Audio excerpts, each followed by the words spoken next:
Like,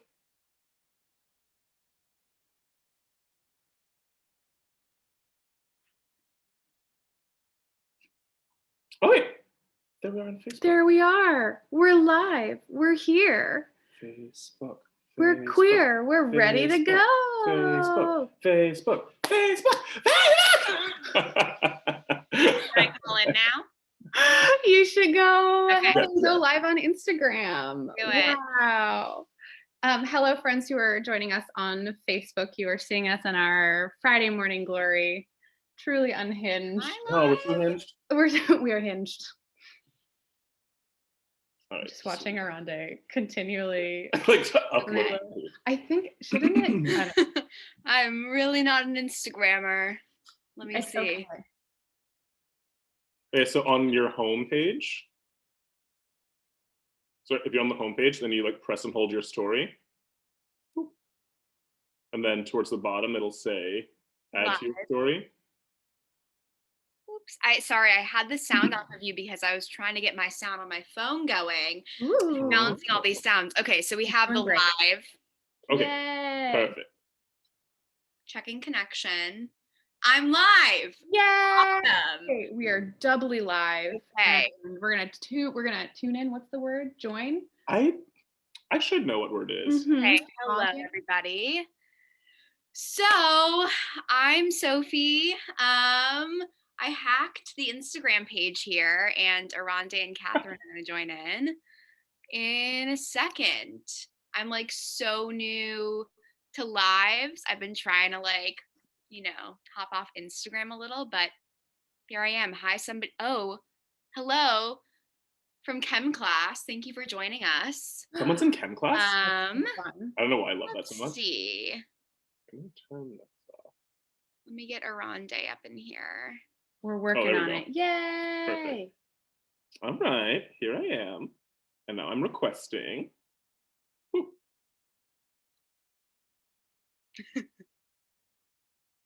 Okay. We got it? Wait for it. Wait, we're almost there. You'll see us. Ready? Oh, thank you. Yay. I was like, really, with me and technology, it might not happen. No, thank you for your patience, internet. We have not gotten any better at going live. No, just worse, which is okay. Me too. We're all on our own journey through these times. Oh, so many people are joining. That's so exciting. Yay. Should we dive right in? Yeah. So what are we doing today? Oh, we got some goss. We got some hot We got goss. some hot spicy goss. What we're gonna talk about our old favorite Porn. We Yeah. worked on that joke for so didn't work. So we also have one of our previous educators, as you've already talked to for so long. It took us forever to get in. So we just explain who you are. Hello. I am Sophie. I started working with Speak About It in 2018, and I'm so happy to be back. I'm back in a new way. I'm working on an internship with Speak About It, which is kind of research focused. Oh, we love a research focused internship. I do love Yeah. research. Love That's a very true. paper, love a Love papers. citation. Love papers and love porn. Love some peas. Love porn on paper. paper. Oh, porn on paper. It's called erotica. So this is super exciting, and I am very curious why we are talking about porn today. Like, why? Good question. Mhm. So we talk a lot about sex and sexuality, and we know that porn just has a huge place in that, right? So Yeah. it's content that is typically like very sexual in nature, but also like a lot of people are learning a lot about sex and what they should expect from sex from porn. And so it just feels like it's a good conversation to have. Totally. Yeah. So people watch porn for a lot of different reasons and on many different platforms. So sometimes people watch porn before they've had sex. Sometimes folks use porn for pleasure or masturbation, whether or not they're having sex with other people. And sometimes couples use porn together to find new things to add to their sex life. Cool.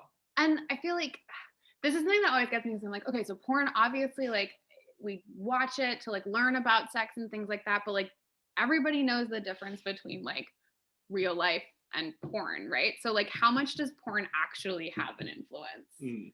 Do we know?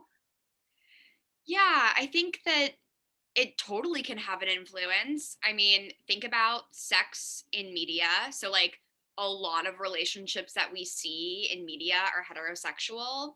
So, for like some people, porn can help them like explore questions about their sexuality. There's also like a lot of different genres of porn. So, you can discover like what interests you, which is totally like your own process of self discovery.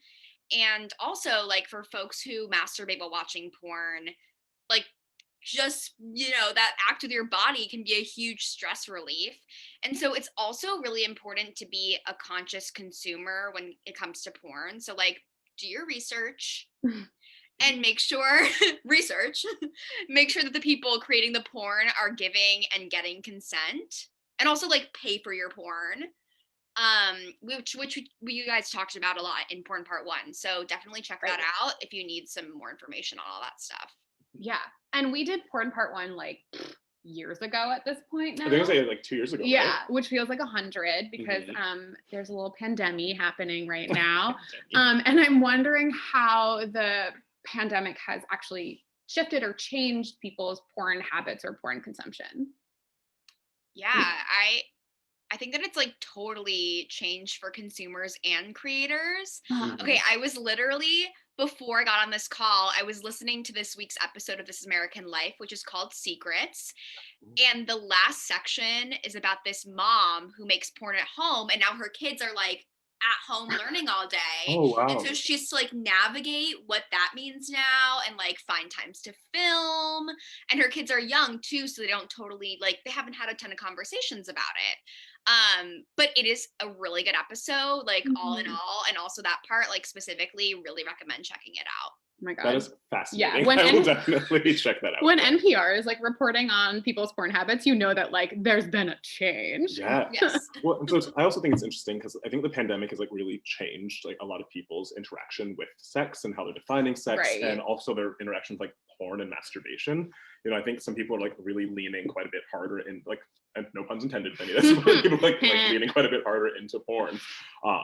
And so they're seeing more of this content, and that can be really tough because like they're not necessarily having any counterweight to that content, right? So we have people that are less likely to be having one-on-one interactions right now, so they have no like real life things to kind of shift what their expectations are. And then we also know that people typically don't talk about sex and masturbation in their porn consumption, and so they're not having any like dynamic discussions about it. So they're just like internalizing all these lessons with no way of getting the lessons out of them. Yeah. And then also I think it's maybe important to mention that like people are engaging in cyber sex in a way that they maybe haven't previously. And so for some people that's like mutual masturbation via webcam, or like taking like sexy pictures and videos in ways that they previously haven't because of the pandemic. And so it's this whole new realm for a lot of people that they really just like haven't had a foundation laid down yet. Yeah, it feels like this like brave new world of like digital sexual content, which like brings up for me amateur pornography. And that can be like, I feel like a whole range of things, like people who are creating porn or erotic content for fun or personal use or like artistic expression, or even as like a side hustle, like anything from like amateur porn you might see on Pornhub, or like pole dancing stars on Instagram, or like somebody's OnlyFans. And so my question in this sort of brave new world about, amateur sexual content is like, we talk about like sexting and cyber sex, like pros and cons with students all the time, but like what's the pros and cons of like amateur porn creation and consumption? Yeah. Do you want to start us off? Yeah. I mean, I think you kind of have to talk about safety, especially when it comes to the internet, because like I would like to assume that things I post on the internet, if it's like on my private page, are private. Yeah. But we kind of have to know and understand that even if it's on a protected website, that doesn't really mean it's private. So for folks who are creating amateur content, it's really important to stop and think like, okay, who might be seeing this that I might not know is seeing this? And that doesn't mean like don't post it. It just means like consider really what you want on the internet. Yeah, it's I think kind of like springboarding from that it can like affect job prospects in the future, right? Like in this like day and age when everything is so digital and people are Googling each other, it can affect their social connections. I remember going to school, I won't say what level of school, I won't say any specifics, but going to school with someone whose parent was a porn star, and a bunch of people found out just from how people see porn, and this person didn't know, and like there's this big conversation about like, ooh, do we tell her? Like, does like the parent need to say something? Like, what? How does it come up? And that's really complicated, right? Like, is that a conversation that you're willing to have with family in the future? And so thinking about that's really important. I guess it seems like we started with cons, so I guess I'll keep going cons. Oh boy. So it can also become really easy to get almost addicted to a new form of validation, right? And so like, I think about myself when I first downloaded Instagram, it's like, whatever, like I don't care about posting, and now I'm like, wait, how many people like my stuff? So like, yeah, validation is really big. And then I would also say that we have started talking a little bit more about like consent that goes inwards, right? So like, how do you get consent for yourself and make sure that you're in alignment with your own values and decisions and desires rather. And if you're constantly trying to produce new content, you might start pushing your boundaries a little bit in a way that like might not be healthy as you're trying to like, stand out across all of these different like content providers right now. So that was all the potential cons. Let's say happy things, right? And so also participating in amateur porn. So you can, might be fun, right? It's like fun, it makes you feel sexy, it's nice to feel wanted. And so those are all good things, like objectively good. I've heard of people kind of jumping into this world because they're trying to feel more comfortable with their own sexuality. And so they're trying to like kind of like push themselves out of their comfort zone in a good way, in a healthy way. Sometimes people are finding the financial liberation from making amateur content to be really worth it, especially right now with limited COVID job opportunities. Oh my God, I'm everywhere. We have our Facebook open also, it's hurt my voice again. And then I would say lastly, I've heard some really beautiful stories of people trying to create the content that they've always wished that they had. And so people creating the pornographic material that they like really just wish that they'd seen as they were growing up and as they were starting to consume porn. And I was like, yeah, right, that's like surprisingly beautiful. Be the porn you want to see in the world. Yeah, I'm getting that tattooed on my chest. Oh my God. I love that so much. And so I feel like we're talking a lot about like creating and all the different reasons you could, should, or shouldn't create content. But what about for us as consumers? Like, what are ways that we interact with amateur porn in like healthy or ethical ways? So, Sophie, you said it once, and we'll say it till the end of time. Pay for your porn, right? That's what I'm getting tattooed on my chest. Yeah, it's like pay for your porn. And so it's like not a like a hard and fast rule, but typically a lot of like places that are charging you typically have like better kind of practices for the production of it. And so paying for porn is helpful. Doing some like quick Googling, like not everyone's doing a sex related like research study. And so, so we know that might not be fun in the moment, but like as you've cooled down, maybe do some Googling, right? And see where is this coming from, and figure out, is the company that you're consuming the porn from, are they associated with any like harmful practices and things like that? Because we vote with our money, right? We vote with our attention. And so don't give more attention, more money to a company or a studio that is doing harmful things. Specifically, that's hosting like revenge porn. That's a big thing. A lot of amateur content is revenge porn. And if you're not familiar with the term, typically it's some sort of like sexual or explicit content that has been posted either specifically for revenge, like kind of hurt the person, or just without their consent. Pornhub actually just did like a big purge that was like the internet was all aflutter about, because they were trying to remove content that they couldn't verify if it was like consensually put up there or not. And so now they only have verified users on there. Yeah. And so I would say that. And then I would also say to question what lessons you're taking from your porn, right? And so we talk a lot about media literacy, and this is porn literacy, right? So it's like really make sure that you're watching this and understanding that this is for entertainment's sake. And so, for example, you don't need to feel ashamed if you really like aggressive pornography. Like, that's fine, there's a time and place. But you should really be careful about how does that translate into the real world, right? Like, are you just being aggressive without talking to your partner first, or are you like having an adult conversation about it? So just make sure that you're like, because oftentimes you don't see the conversation in porn, but like there's contracts and there's things that they know are going to happen. So just be sure that you're keeping the difference straight. Yeah, I will say for amateur content, like there's it's a huge market. It's the most like the largest growing type of porn that people look for. And I totally get that, being like, people want to oftentimes like see real people having real sex, especially because of all the like different messaging that you're getting from sort of mainstream porn about like what people who have sex should look like, for example, or like how people should have sex. But like needing to avoid that amateur content because you don't like know where it came from is also a very real thing. And so you're like, how do I find the thing that I like without like compromising my morals. And I will say there are, and I wish I had looked up like actual sites, but there are sites out there that like crowdsource like ethically, consensually made amateur porn content from real couples. And that's like easily accessible and Googleable. And like, that's definitely something where you can look for amateur porn creators who are doing it because they want doing to. it well. Can I like shift gears a little bit? Cause I feel like we're running the clock. So one of my biggest questions is like, how do we interact with porn sexual content that involves a performer that doesn't know we're watching? And does that answer change if it's a person, the performer is a person you know? Like a friend's OnlyFans, for example. Yeah, that's hard. That's a really interesting like new element. And so typically when you're consuming some sort of porn, right, like you don't know the performers. You frequently have no idea like who they are, what they want, like why they're doing this. And so it's pretty easy to map out your own thoughts and fantasies onto them.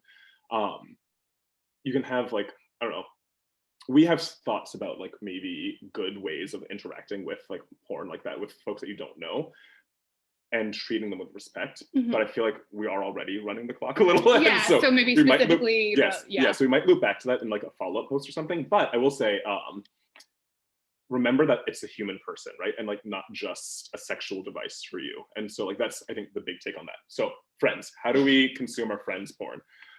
It's different, and that's really difficult, right? Because this isn't someone you don't have any connection to or any access to. Like this is someone you maybe even have talked to about them doing this. You've maybe like asked them on a date or like had a crush on them at some point, and if you're not currently dating, like now you have this opportunity to like pay to watch them in a sexual situation, which can feel really murky, right? Like that's a really tough position to be in because it feels like all these lines are kind of bleeding together. And so this is a good time to like dust off the slogan of like, just ask, right? Just have a conversation. If you're unsure if it's weird to consume a pal's porn, then like it seems like it's flagging something for you. So like, again, listen to your own boundaries and like talk to them about it, right? Check in. Especially as lots of us are considering sexting and mutual masturbation online to be sex these days, and they previously didn't. It's really important to make sure we like flex in those consent muscles across all sexual situations. So if you have a friend that's making content online, try to talk to them about it. But also maybe your friend doesn't want to talk to you about it, right? And so be aware of that, and be aware like if they don't want to have the conversation, like that it kind of has to end there. And I think if you're a person that's making content, it's good for you to know that like someone might reach out to you, and if you don't want them to reach out to you about it, maybe it's important to like put that on there, that like don't slide into my DMs. I don't want to have conversations with people I know about this. Just like subscribe if you want to, don't, whatever, right? So like to be very explicit about what it is that you want. This conversation of like we're all kind of starting to like play a little more in the digital realm makes me think about like relationships and the role of like porn and like digital media in relationships. Like, is it cheating if you're looking at OnlyFans or watching porn? Yeah, so we, as a rule, like don't want to tell you what is okay or not okay for your relationships. And so like it's case by case basis. But we frequently say no, right? But like porn is fine. Porn is frequently used as like a masturbatory fantasy. I think Sophie, we talked before about like how sometimes people use this as a way of like spicing up their relationship with their partner to kind of see what else is out there. And so yeah, I don't think that it has to be a bad situation. But it feels a little different, right? When there's like an intimacy involved with like someone that you know, right? Like with their amateur content. And so it might be different there. Totally. And it's also, I think, even more necessary to have conversations about these things now that we're home more. Like you might be at home with your partner more, and then like observing what the other person does in their downtime more than you might if like, you know, the world's bumping and everyone's doing things outside. And a lot of people might want more online content because of that. So there's much more out there also now that amateur porn is a thing, and a lot of new avenues for people to find their porn. Yeah. And so I guess that my follow-up question, and you kind of like hinted at it, Oronde, it was like, okay, so if it's, you teased it, it's a good thing, a sex positive tease, is like, okay, so if porn probably isn't necessarily cheating if you have a conversation about it in a relationship, what about when it's like your friend's OnlyFans or like somebody you dated's OnlyFans? Right? Yeah, and so again, I think it's like a really interesting place to be in, and like having this conversation. Like, what a time to be alive, right? Where we're having these conversations. And so then like talking a lot about like ethical porn consumption and yeah, I think in these situations, I think it's not necessarily cheating, right? Or like at least like not inappropriate per se. There's some couples where they're okay with their partner like flirting with someone else or kissing someone else or even sometimes having sex with someone else. And so I think this is a similar thing that like someone might be okay with their partner consuming like a friend's porn or a crush's porn. And so I think that it really just boils down to like have a conversation with your partner about like what feels okay, because like we know a lot of times like intimacy feels big and feels important, right? And so like that shared connection with that person, like that might challenge your partner in a way that like they might not care about you watching porn in general, but might feel weird if you're like watching like a person you had a crush on. And so just like I think like talk to them about it. Yeah. So I also feel like, oh, you go for it. No, you go. I was gonna bring it home, and I feel like if I was just gonna say, like, I think it's really important to find what feels comfortable for you and also what feels comfortable in the partnership. So we can all be so quick with the internet, like at our fingertips, to just like start searching and consuming without even thinking about anything. So just really stop and like think about what you want to consume and talk to your partner. It's really important to have these conversations about the role that porn may or may not play in your relationship. I love that. I think that is a perfect sort of like neat little bow to kind of put on most conversations about sex consent, porn, all sorts of things in that realm. Are there any final takeaways, juicy thoughts that you totally didn't get to share before we bid adieu to our goslings? Yeah, I guess maybe I would say to start with be careful about pushing your boundaries, right? And like, or pushing anyone's boundaries. And so I think that it's in this new realm of interacting like sexually intimately, it can be really, really easy to try something that like doesn't feel entirely right, or like you might not even know entirely how you feel about it. So I would almost say like be ready to start with more boundaries, right? And like keep yourself like more safe, and then gently expand from there, right? It's like hard to uncross the boundary and to like undo the harm that's done when you like push yourself too far. And so I would say like start in like a super safe zone and then start like slowly inching yourself out. Make sure that like no one's kind of controlling you, and like I guess that even almost means yourself, right? So like make sure you're doing something because like it feels right for you and not because you think you're supposed to be doing it. Make sure no one's pushing you into doing anything. Yeah, and just like be aware of shame, I guess. Yeah. Any other thoughts, Sophie? No, I think that totally covers it. Yeah. Cool. This was fun, fascinating, interesting, totally expanded my thoughts about porn and sexual content in a way that is like personal and public and amazing. And we will be following up this episode with a blog post a little bit with a little more information about what we talked about today.